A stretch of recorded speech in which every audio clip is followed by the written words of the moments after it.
Good afternoon, I'm Maricar Bautista. This is Newsfeed at noon.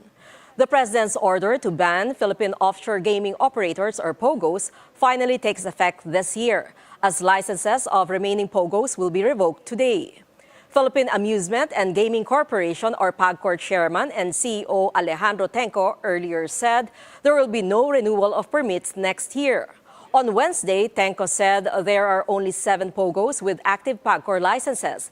This is a huge drop from more than 300 POGOs and internet gambling licensees before the President's order. Former operators have been ordered to coordinate with the Bureau of Immigration to downgrade their work visas.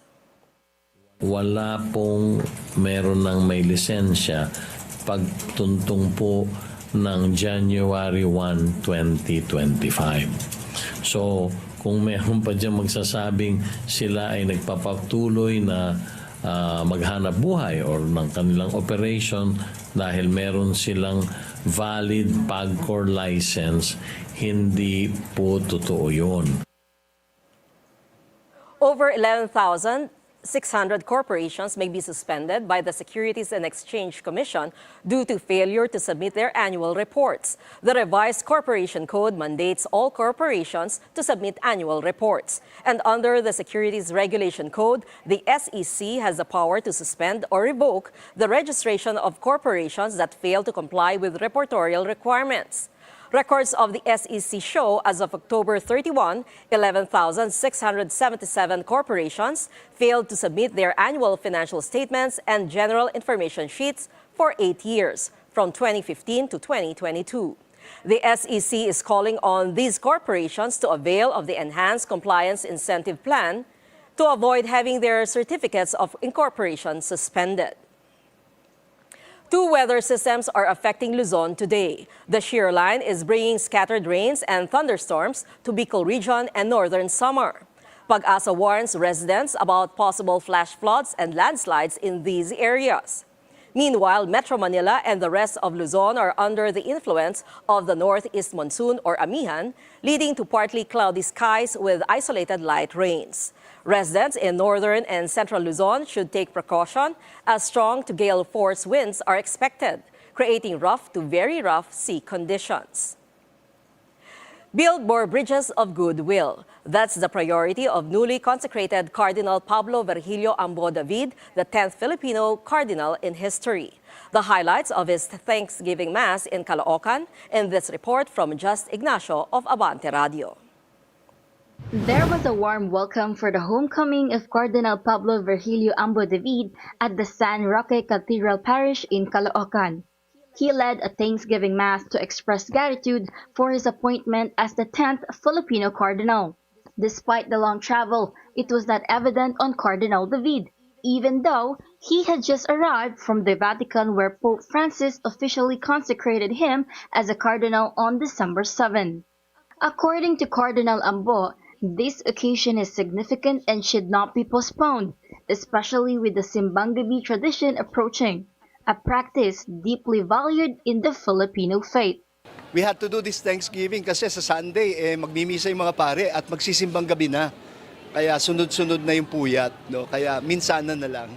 Now, Cardinal Ambo has served as the Bishop of the Diocese of Caloocan since 2015. When Abante Radio asked about his priorities, especially now that his responsibilities have increased with his appointment as Cardinal, he shared his insights and plans. Well, actually, the additional responsibility is to help Pope Francis. Kasi ang role ni Pope Francis ay Pontifex Maximus, and that's Latin for the Supreme Bridge Builder.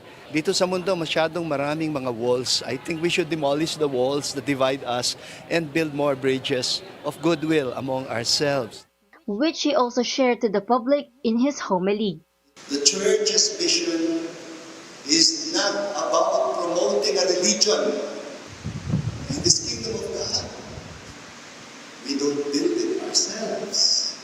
Also present at the Thanksgiving Mass was the representative of Pope Francis, the Papal Nuncio, Archbishop Charles John Brown. Pag kasama namin siya, he represents the Holy Father.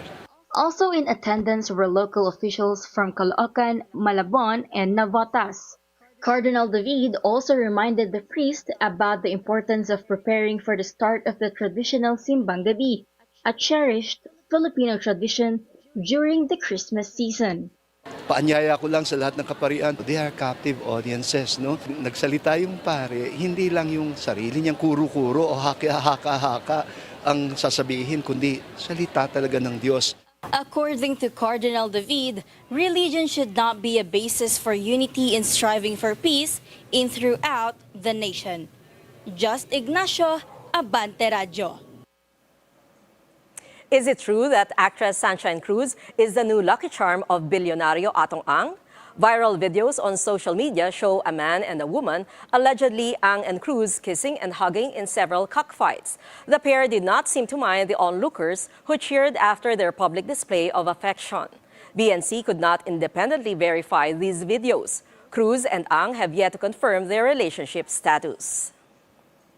And those are the news at this hour. I'm Maricar Bautista. We'll be back at 2 p.m. with more updates. Stay tuned to BNC on Free TV Channel 31, Channel 24 on Cignal, Channel 74 on Converge, and on our website bnc.ph. Thanks for watching.